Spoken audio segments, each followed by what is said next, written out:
Hola, usuarios y usuarias de la Biblioteca José Riquelme de la Línea de la Concepción.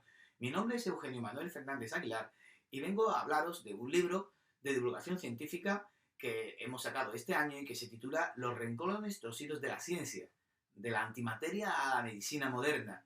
Un libro de divulgación científica, como digo, que es especialmente indicado para estos días de confinamiento que estamos viviendo, esta extraña distopía que recordaremos en el futuro. La mejor forma de hablar de un libro es comentar o decir o desvelar alguno de sus contenidos. Pues em, se me ocurre hablar, por ejemplo, de Hevesi, un científico que hace justo un siglo, aproximadamente un siglo, George Hevesi, fue a estudiar a Manchester, una especie de beca de doctorado, con uno de los científicos más reputados del momento y que incluso un siglo después sigue siendo un científico de primer nivel y de los más importantes de la historia. Hablo de Ernest Rutherford.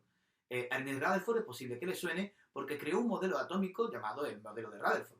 Bueno, pues Rutherford, para quitarse de medio a los estudiantes, le mandaba tareas imposibles algunas veces, y si no eran imposibles, prácticamente difíciles de resolver. Entonces le mandó a Hevesi separar dos sustancias químicas que parecían en principio diferentes, y era el plomo y otra sustancia que se llamaba radio D con mayúscula. Resulta que Hevesi se puso manos a la obra y lo consiguió. Consiguió separar las dos sustancias. Ahora os digo cómo. No os digo cómo. Ahora os digo en qué consistían estas dos sustancias. El cómo, evidentemente, es una cuestión compleja. El caso es, lo que me interesa contar es que Hevesi vivía en una residencia de estudiantes. Como digo, estaba estudiando una especie de doctorado de la época. Y en esa residencia de estudiantes en Manchester vivía en las situaciones típicas de residencia de estudiantes, y sobre todo en ese momento, en la que la casera utilizaba y reutilizaba la misma comida, evidentemente para ahorrar. Y bueno, tenía la sospecha de que la carne que se utilizaba un día de la semana, vamos a poner hamburguesa, salvando evidentemente las diferencias culturales en los nombres de los platos que voy a decir ahora, supongamos que hamburguesa sobra el lunes y esa hamburguesa que ha sobrado el lunes la picaba, la destrozaba para utilizarla en unos macarrones, por ejemplo, a la boloñesa el miércoles. Esa sospecha la tuvo Hevesi entre las cejas durante un tiempo. Se lo comentó a la casera obviamente lo negó, y Hevesi se puso manos a la obra con lo que había descubierto. Había descubierto que el plomo y el radio D en realidad son la misma sustancia química, lo único que son isótopos diferentes del plomo. El radio D es un isótopo del plomo que emite una partícula llamada partícula alfa y que podemos detectar con ciertos detectores de partículas, quiero decir. Tenía un colega en la universidad que inventó un detector, el detector Geiger, de hecho su colega era Geiger, y cuenta la leyenda, bueno, incluso su colega más allegado, que cogió radio D, ese plomo radioactivo, y lo espolvoreó sobre las hamburguesas que sobraron tal día de la semana, antes de que la casera recogiese los platos. ¿Con qué objetivo? Bueno, pues 2 o 3 días después, cuando llegó el día de los macarrones a la boloñesa, cogió la máquina Geiger de su amigo y la pasó por encima de los macarrones. Claro, la máquina Geiger evidentemente empezó a pegar gritos diciendo que ahí había una sustancia radiactiva.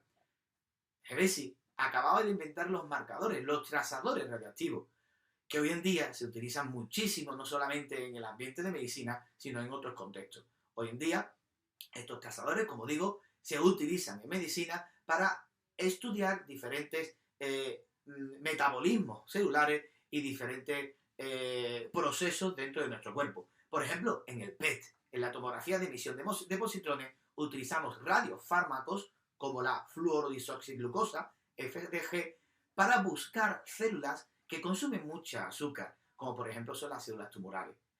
Hoy en día tenemos el PET, como digo, la tomografía de emisión de positrones, no es exactamente igual que lo que hizo Hevesi, pero se parece de alguna manera. La mejor forma de hablar de un libro es hablar de uno de sus contenidos, de una de las partes que hay dentro, no de sus contenidos, de su contenido, quiero decir, en singular. Una de las historias que hay dentro.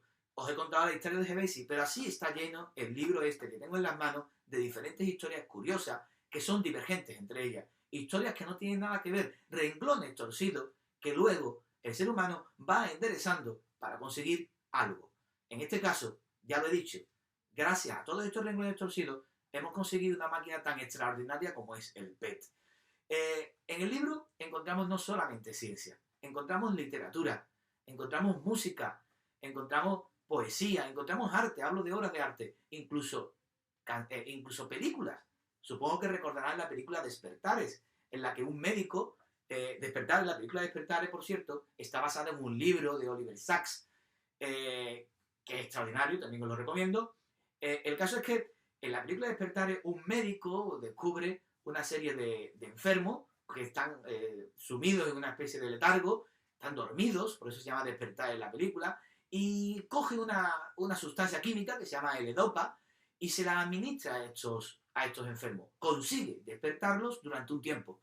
Bueno, en esta película, cuando el protagonista, Leonard Lowe, se despierta por primera vez, es en mitad de la noche. El médico, Sawyer, se acerca al enfermo y le dice, es tarde, es la mitad de la noche, a lo mejor a las 4 de la madrugada. Y entonces Leonard levanta la cabeza. Leonard es Robert De Niro, lo interpreta Robert De Niro, en una interpretación genial, magistral. Dice, sí, todos duermen. Y se queda pensando y dice, pero yo no. Para mí en eso consiste la investigación científica, y más en estos días que estamos viendo del coronavirus, donde hay miles, si no millones de científicos investigando para encontrar una vacuna. La mejor forma que tenemos de llevar este confinamiento es dedicándonos tiempo a nosotros mismos. Por ejemplo, consumiendo cultura y consumiendo ciencia. Les invito, por supuesto, a que lean el libro. Pueden hacerlo tanto en versión digital como en versión impresa.